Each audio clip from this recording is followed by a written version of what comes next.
Bonjour, bienvenue au parc aquacole. Nous développons ici une aquaculture durable qui débouche sur des produits de qualité et sur un respect de l'environnement. Cette aquaculture est une aquaculture peu intensive qui est à l'opposé de l'aquaculture industrielle qui représente aujourd'hui la majorité de la production mondiale. Nous produisons ici trois espèces, une espèce de crustacé d'eau douce appelé le wassou, une espèce de poisson également, de poisson d'eau douce, le rouget créole, et nous menons en mer une expérience pilote sur l'élevage de lombrines ocellées. Lorsque vous repartirez par la route des plaines, vous verrez au large des bouées jaunes qui flottent à l'horizon. Eh bien, nous avons là une structure de pisciculture marine où nous menons cette expérience. Derrière nous, un bassin de wassou, avec à l'horizon ce cadre magnifique qui incite au respect. C'est pour ça qu'ici nous avons cherché une intégration maximale à l'environnement et que nous espérons que vous pourrez profiter du site.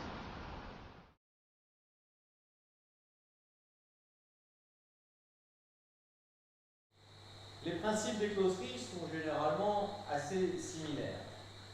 Partant d'un animal de toute petite taille, il va d'abord falloir le nourrir et lui fournir une nourriture qui correspond à la fois à ses besoins nutritionnels, mais également à ses capacités et ses contraintes de nourrissage.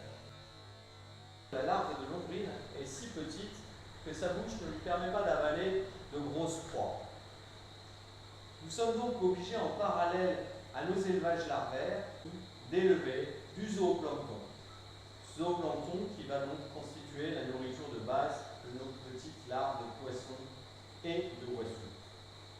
Rotifères pour les larves lombrines sur les premiers jours de leur vie, c'est-à-dire un zooplancton très très petit. Nauplies d'Artemia pour les larves de wassous et les ombrines lorsqu'elles ont atteint une taille qui leur permet d'avaler ces nouvelles proies. Et puis nous utilisons aussi de l'aliment inerte, un aliment composé à base de poissons, de blé, de soja non transgénique, qui vient en complément alimentaire ou comme source de nourriture principale.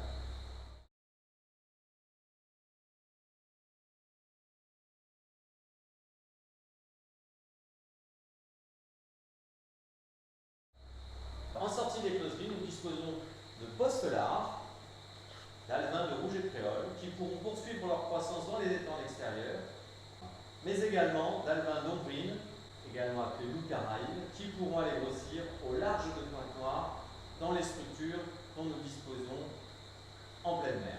Donc la nutrition, le nourrissage des animaux est une première préoccupation. La seconde préoccupation majeure consiste à fournir aux animaux un environnement favorable à leur croissance, à leur survie. Le maintien de la meilleure qualité d'eau possible fait partie de nos exigences. Une eau propre, un environnement sain sont la garantie de croissance élevée et de bonne survie. Nous ne pouvons pas travailler dans des milieux pollués, dans des milieux sales. C'est d'ailleurs pour cela que nous pouvons prétendre, nous, aquaculteurs, être les gardiens de l'environnement.